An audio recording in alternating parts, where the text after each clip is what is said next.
الحمد لله نحمده ونستعينه ونستغفره ونعوذ بالله من شرور أنفسنا ومن سيئات أعمالنا من يهده الله فلا مضل له ومن يضلل فلا هادي له وأشهد أن لا إله إلا الله وحده لا شريك له وأشهد أن محمدا عبده ورسوله صلى الله عليه وعلى آله وأصحابه ومن تبعهم بإحسان إلى يوم الدين أما بعد.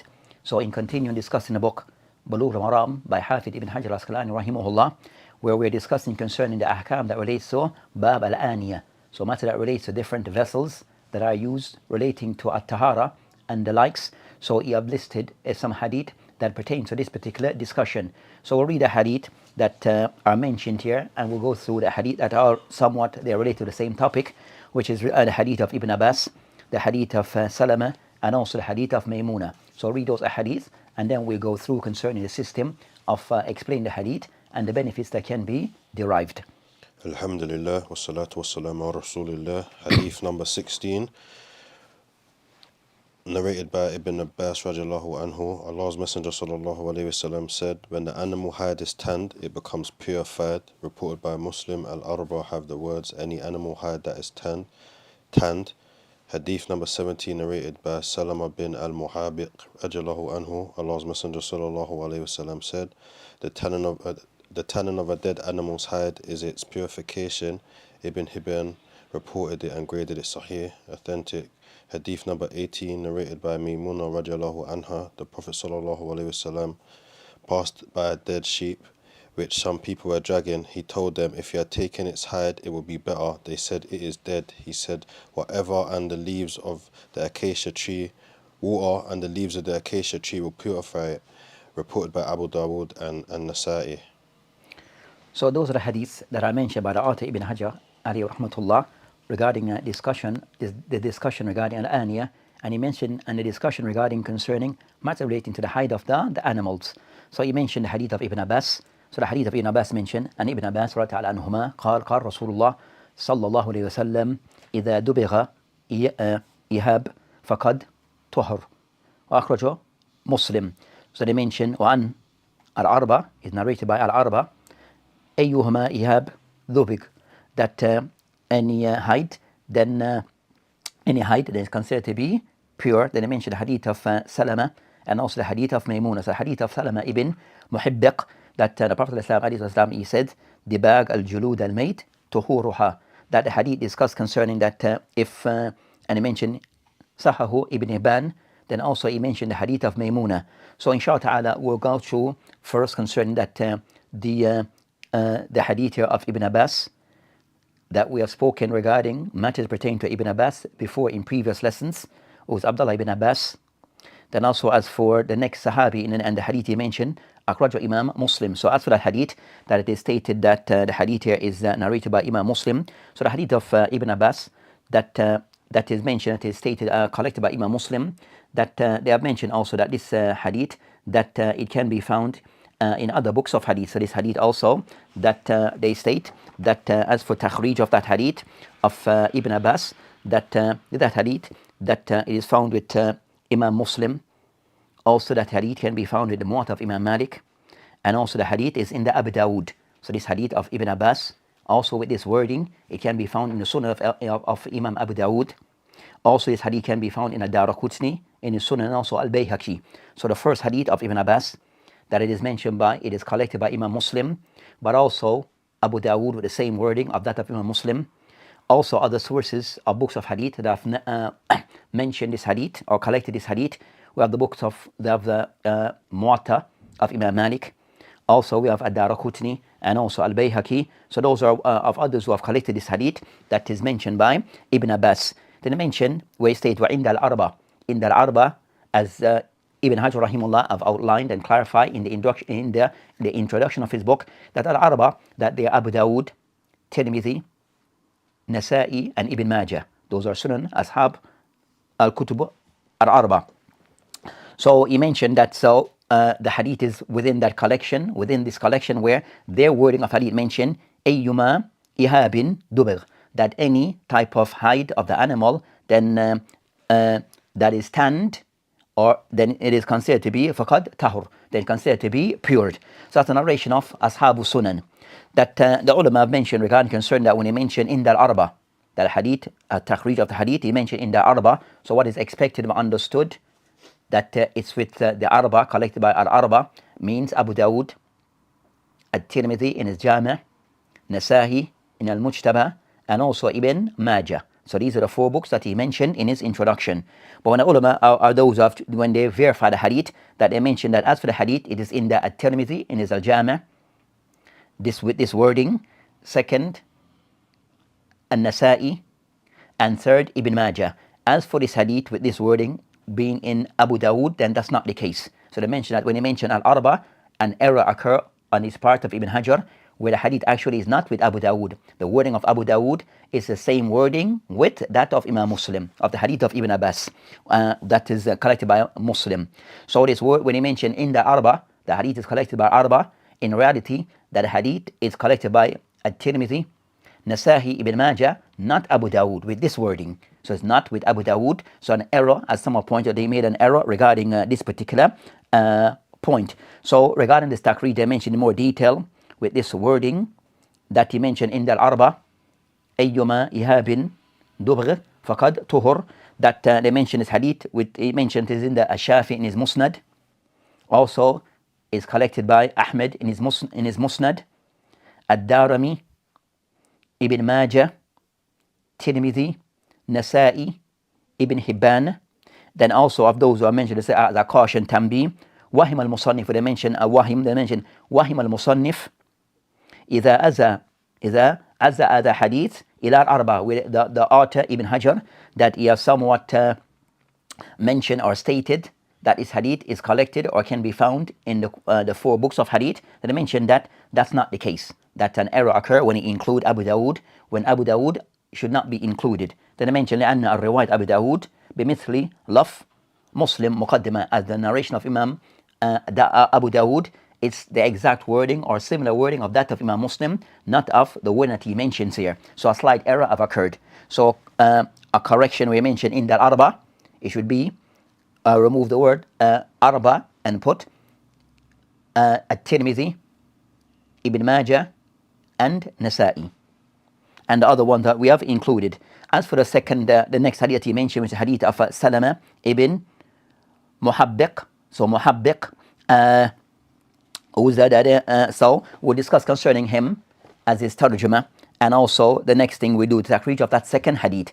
As for concerning that this particular Ibn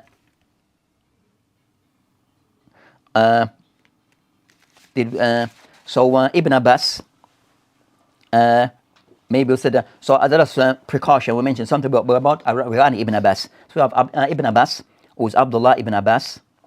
So Ibn Abbas that he mentioned is Abdullah ibn Abbas ibn Abdul Muttalib Qurashi al-Hashimi.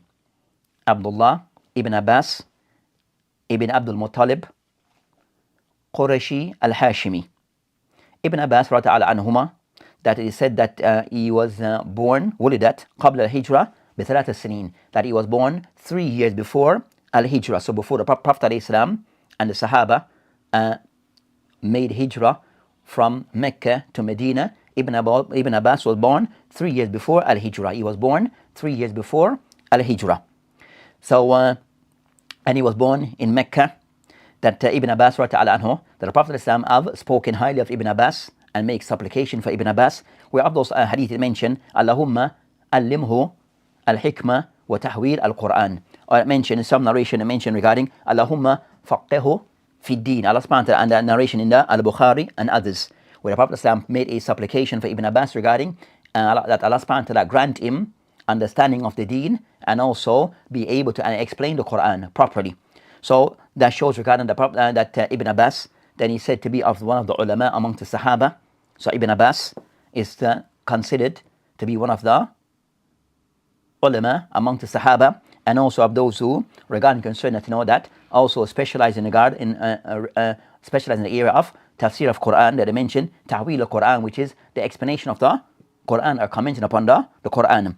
That he also he was a part of those who stood alongside with Ali ibn Abi Talib regarding concerning that in Al-Jamal, Wal-Siffin, wa Nahrawan. So those things concerned that you know that during those, that so he was alongside with Ali during those battles. Ibn Abbas radiallahu anhuma, or radiallahu anhu, that mata fi sana 68, that he died in the city in the year of the 68th year of the Hijrah. So the 68th year of the Hijrah, that he died that year. So the year 68 Al-Hijri, he died. Bit-Ta'if, in the city of Ta'if, which is just outside, which is the next beside Al-Mecca. So Ta'if is a city that's on the mountains above Mecca, and he died there at the age they mentioned Ibn Sab'in Sana, that he was just over 70 years. So some mention 70 years, that he died at the age of, when he was the age of 70. Some mention 71. Some mention 74. So you have that discussion regarding that he died in his 70s. He died in his 70s. And said to be that he was of the ulama of the Sunnah and of the Quran amongst the ulama, amongst the Sahaba. It is mentioned regarding Ibn Abbas that as he got older, that he lost his sight. So as he got older, he lost his sight in the last year of his life. And also he is referred to as being concerning Al-Bahr, because of his, as being like an ocean, because of his vast knowledge. So he referred to as being Al-Bahr, being considered like an ocean, because of his vast knowledge of Islam. And they mentioned that the one who made the Salatul Janazah upon him, they mentioned Muhammad ibn Hanafiya. Muhammad ibn Hanafiya, who prayed Salatul Janazah for Ibn Abbas. So that's concerning the matter regarding Ibn Abbas radiallahu anhu. The second hadith, that is hadith of Salama ibn Muhabbiq. So Muhabbiq, that is mentioned here regarding concerning that as for this particular, that a khilaf between the ulama regarding his name. So you have a discussion regarding his name. So his name is Salama ibn Muhabbiq al-Dhuhali. So Dhuhali. Also the Nawawi rahimahullah mentioned that you have a discussion regarding his name, Khil. That his name, it is Sakhar Khil Rabi'a. That is kunya, is referred to as Abu Sinan. So his kunya, Salama is Abu Sinan. And also his son narrate upon him in this particular hadith, that and others who narrate upon him. You have John ibn Qatada, Hassan al-Basri, and others. They mention that he have narrate over 12 hadith. So Salama here, Ibn Muhabbiq, that narrates around 12 hadith upon the Prophet alayhi salam. So that's concerning that particular Sahabi. That also that he sakan al-Basra, so he lived in Basra. So that's concerning in brief regarding this particular Sahabi. The other, as for this hadith that they mention of Salama, that they mention regarding concerning that this particular hadith, that as for where it is mentioned Sahahu ibn Ibn. So as for the takhrij of that hadith, that it is mentioned that the hadith of Salama ibn Muhabbiq, that there's some discussion regarding its authenticity. So you have some discussion regarding, and the reason of some of the ulama who all concerned the isnad of this hadith is da'if, based upon one of the narrators of this hadith whose name is John ibn Qatada. So John ibn Qatada is said to be what they refer to as majhul, is somewhat unknown, where there's nothing mentioned regarding praising him or dispraising of him.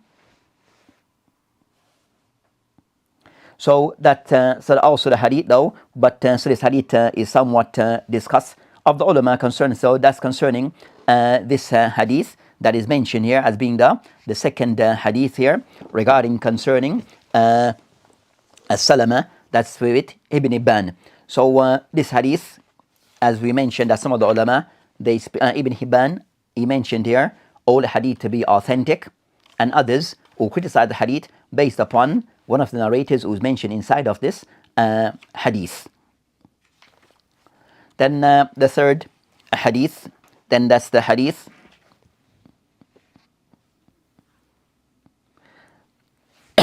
and those who mention, some of the ulama who all the hadith to be Hasan, based upon they mention shawahid. So based upon shawahid, other narrations that is similar to this hadith, that they all the hadith of to be Hasan.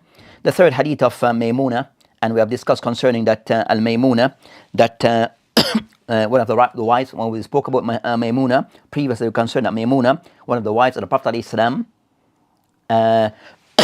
So that's concerning al-maymuna. So these are the three hadiths that are mentioned here regarding concerning this particular discussion, the hadith of Ibn Abbas, that have various narrations. Also the hadith of Salama, and also the hadith of Maymuna.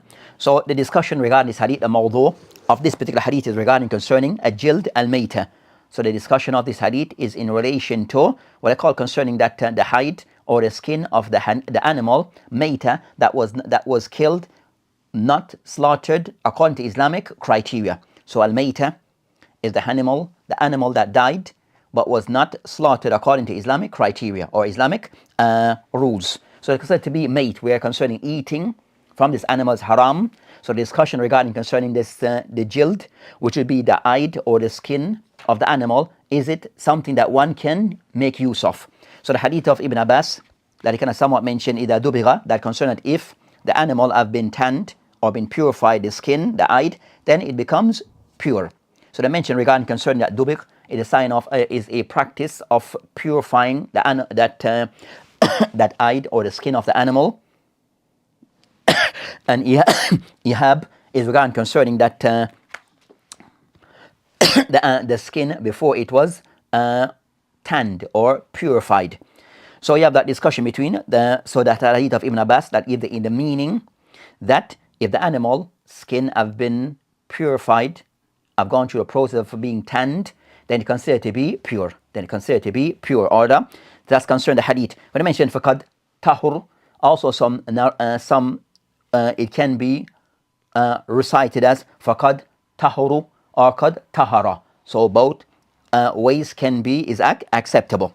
They mentioned regarding concerning the next matter regarding hadith of Salama ibn Muhabbiq that also mentioned dibagh al-julud al-mayt tuhuruha, that regarding the hadith of the second hadith, that is kind of somewhat give the understanding that dibagh al-julud al-mayt, that the hide of the animal that is deceased and was not killed according to Islamic law, that by its dying, by it being tanned, then it becomes pure. By it being tanned, it becomes pure. Then they mentioned regarding concerning that, and then the other hadith regarding concern that mentioned regarding that the Prophet marra ala shad being killed. That they mentioned فَقَدْ أَخَذْتُمْ إِهَابِهَا, that the people that they have taken is hide, its skin.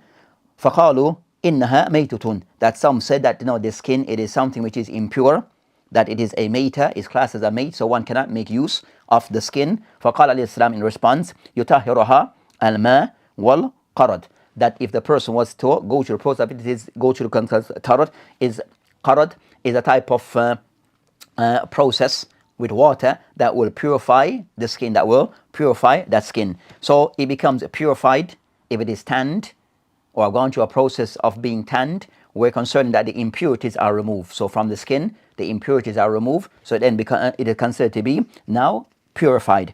So regarding concerning the ahkam that can be taken from these hadiths, that now we'll mention some of what have been stated by the ulama regarding concerning of the ahkam can be taken from this hadith.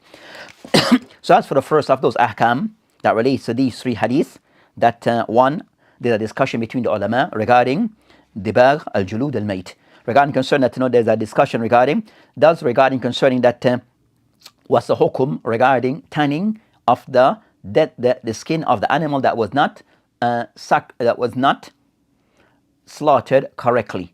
So what's the ruling regarding the animal skin or hide of the animal that was not slaughtered Islamically? So they mentioned, and on that matter there's aqwal of the ulama. They have mentioned that An-Nawawi and others have mentioned there's over 7 different views from the ulama. We'll mention some, not all of the views will be mentioned. We'll mention of those views concerning of the view of the ulama regarding the tanning of the dead animal that they mentioned regarding his skin, and yutahhir bil dibagh jami' al mayt. So of the first view of the ulama, that any animal that have been tanned, have gone through that process of, then their skin is considered to be pure. So any animal that have been tanned, then their skin is pure. Their skin become pure, except with the exception, this view concern exception concern al-kalb wal-khanzir, except with the dog and the khanzir, the pig. So those two animals there's no process of purifying their skin. So that's concerning the view, the first view of the ulama. This and anything that is an offshoot from them, anything from offshoot from the dog or from the khanzir, the pig.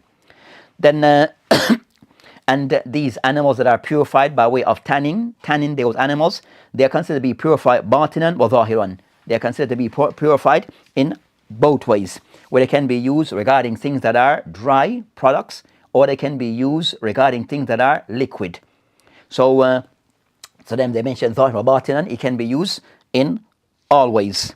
As for those ulama who aligned to this particular view, that regarding concern that all animal skin that they're considered that after being tanned that they're pure, that's the method of Imam Shafi rahimahullah.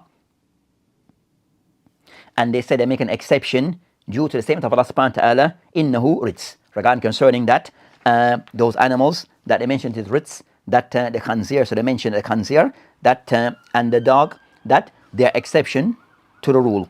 The second view, where they mentioned the dog and the pig, that they are najis at all time, they're constantly, all the time, najis. The second view of the ulama regarding the purification of by tanning of the animal, that the second view is concerning yutahhir shay min julud al-mayt illa dibag, that nothing, la yutahhir, that nothing becomes pure by that of the dead animals that were not slaughtered Islamically, that even if they are tanned, they do not become pure. So any animal that died and was killed in a way which was not Islamic, so they were slaughtered in an un-Islamic way, or died in an un-Islamic way by not slaughtering properly, then those animals, their skins does not become pure even after tanning. So after they've been processed by way of tanning them, they do not become pure. So that's concerning the second view regarding this matter, that and that's the narration of Imam Ahmed and also Imam Malik rahimahullah, where they mention the hadith of Prophet mentioned la tantafi'u bimayta bihiyab wala asab, that Islam have mentioned this hadith, what they use, the hadith of Abdullah ibn Hukaym, where the Prophet is supposed to have said in the hadith, la tantafi'u, that you are not to benefit min mayta, from the animal that is considered to be a mayta, where they died by way of other than being slaughtered correctly Islamically. They mentioned ihab, that their skin, their hide, and also anything that is inside them, that intestine, that they are not considered to be, they're not to be benefited from. So based upon this, they hold that those animals that they do not become pure and to be benefited from. That's the second view of the ulama. A third view of the ulama, أنه يطهر دباغ جلود مأكول اللحم. So they kind of somewhat mentioned that the second view, that the skin of those animals that we eat, the skin of those, the hide of those animals that we eat from their meat, then these animals, if they are tanned, they become, their skin, their hide become pure. Their hide become pure because of their animals that we can eat from them. So if they are tanned, then their skin, their hide become pure. Other than this, no. So the one meaning, the one that we do not eat from those animals, we do not eat of their meat, then those animals, even after purification, tanning, they do not become pure. So they make a distinction regarding animals that we eat from their meat. Those ones, if after tanning, they're pure, their skin. As for the one that we do not eat of their meat, then if they're tanned, they still do not become pure, they remain impure. And that's the view that they mentioned regarding concern, and now Rahimullah, he mentioned as the view concerning Mataba Awza'i, Ibn Mubarak, Abu Thor, Ishaq ibn Rahuya, and others amongst the ulama. So of the ulama, that when they mention the hadith, so that's concerning, they mention zakat al-mate, that the slaughtering of the mate, dibaghiha, that by the animal, by you just slaughtering those animals, that the one that we eat of their meat, then those ones that we can, that they're slaughtered, then we can make use of them. We can make use of them. So to make a distinction, so this view, make a distinction regarding those ones that we can eat, their meat, then those ones, their hide, their skin, if processed, then it becomes pure. As for the one that we do not eat of their meat, then those ones, their skin, regardless, is not considered to be used, even after tanning.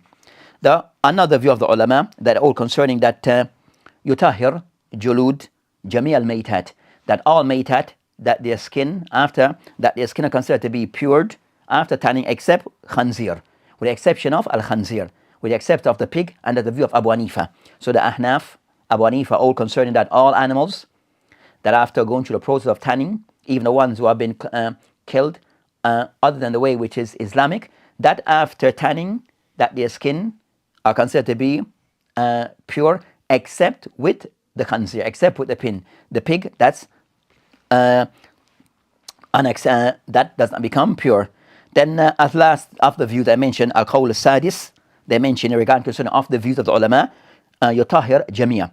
So they mention regarding concerning to all animals after being tanned, their hide, their skin, then they're considered to be tahir. That skin is considered to be tahir. That will include the dog and also the pig. That would include the dog and the pig. And that's the view that is taken by Dawood al-Zahiri. Also Ali al-Zahir, that's they aligned to that view.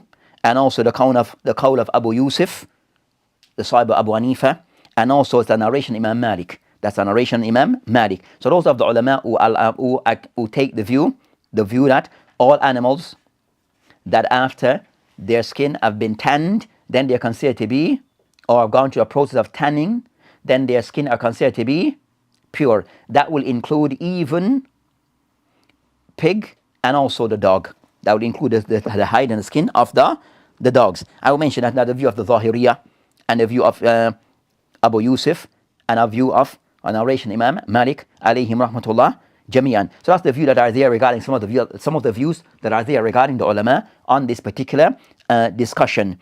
Here's of those who kind of somewhat more inclined that towards the view regarding that all animals without exception that their skin after being tanned, that they're tahir, and that will include the pig and the dog. That would include both dog and the pig. And that's the view and that's the view also that is shared by that of and they mention concerning the evidence that they mention ayyuma ihab dubir faqad tuhur.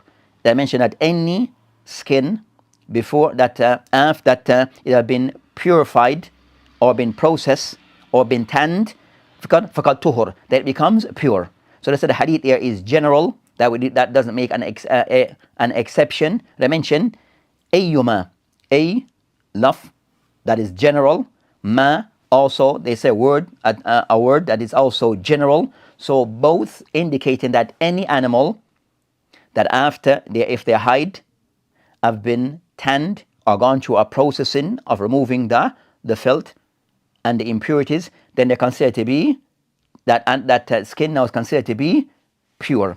So of those who's of that view, we have as-San'ani and also Shawkani. San'ani and also Shawkani. That San'ani in the book Subul Salam, that he inclined towards that view, and also Shawkani in his book Nail Awtar. So that's concerning that matter regarding that discussion. And we mentioned concerning the hadith of that is used by some regarding the hadith of Abdullah ibn Hukaym, where he says that la tantafa'u bil mayta, that you are not to take any benefit, to draw any benefit from that of the mayta, whether by way of hihab, by way of his skin or his hide, or asab, or by way of his intestine or tripe, veins or the likes. Then he mentioned that the hadith is on a discussion. So of the ulama, all the hadith to be da'if, because they concern ittirab and the likes. So of the ulama who inclined towards that hadith being da'if. They mentioned regarding concern the word ihab. So the word ihab, that as mentioned by some of the ulama, that take the meaning concerning that that's the skin or the hide before it was purified.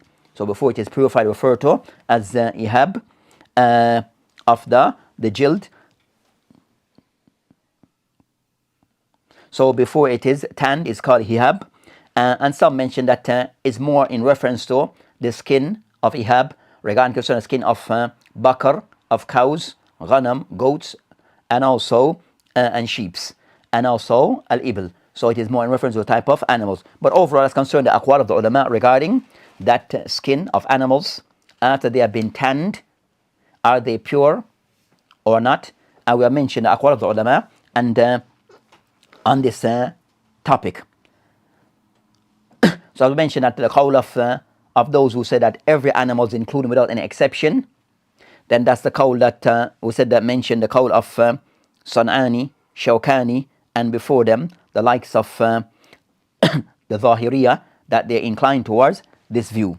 So that's where a person can store things in these things, whether those things are by way of dry products, such as, for example, rice, beans, and the likes, or what things that are liquid, such as water and the likes. The next discussion regarding concerning al-bay, al-jald, al-may'a, jild, al-mayt. Is it allowed for a person to sell the jild of the mayt, to sell the hide of the skin of the animal that was not slaughtered Islamically? Is allowed to sell such skin? On this concern, that the ulama have discussed this matter, that you'll find that they have mentioned regarding concerning that, as mentioned, that of those who mentioned Ahmed concerning that they have the view concerning that one can benefit from this after it had been gone through the process of tanning. So by this they mentioned that of the ulama mentioned it's something that can be sold. So of the ulama who hold that is something that it can be sold and the person can make use of it, as mentioned by Ibn Abbas concerning قال أطلق الانتفاع بها في كل شيء, that this thing can be used, as I mentioned concerning that, after it has been tanned, that it can be used and that would include, for example, for storing water. One can pray upon it. It can be used for selling and for buying. So it can be used that for those benefits. So it can be used for those that benefit. And of the ulama who align to that view or take up that view concerning, they mention that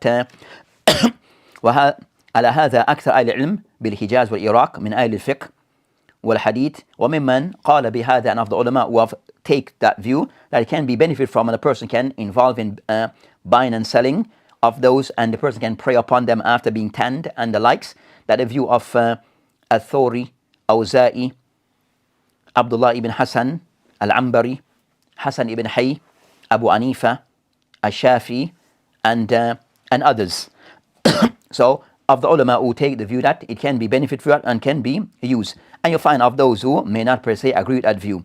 But that's the view of the majority of the ulama regarding concerning that it can be used, and of those things regarding salat and even be sold. That's concerning after, so that discussion regarding after it has been tanned. Now the next question is regarding our master regarding before it gone through the process of being tanning. So the skin hasn't yet been processed, hasn't been tanned. What is the person allowed to benefit from this? As an instance, so they mention regarding concern this matter that أما البيع الجل قبل دباغ فلا يجوز. So of the ulama all concerned that the person is not allowed to sell regarding that the skin of the meat until it has been tanned. So before tanning, then they mention it cannot be sold. لأنه ميتة, right? And they said the reason for this is because it's a meta. It's something that is a deceased an animal that has been killed, but not according to Islamic procedures or rules. So based upon this or criteria, so it is considered to be something which is najis. It's considered to be something which is najis. And the hadith I mentioned, the hadith of Jabir mentioned, Inna Allah harrama al-bay al-mayt. Allah subhanahu wa ta'ala, that he forbade the selling of mayta, animals that were not killed properly according to Islamic criteria, wal khanzir al asnam. So they can somewhat include that, and they include it in these thing which is Inna Allah harrama bay al mayta. So the mention based upon this is not allowed to be sold. And I mentioned that Ibn Mundhir al-Shawkani mentioned regarding Naqla Ibn Mundhir ijma ala tahrim al-bay al-mayta, that Ibn Mundhir, he said that there is a ijma, a consensus between the ulama that's not allowed for a person to sell hide of animals not slaughtered according to Islamic guidelines.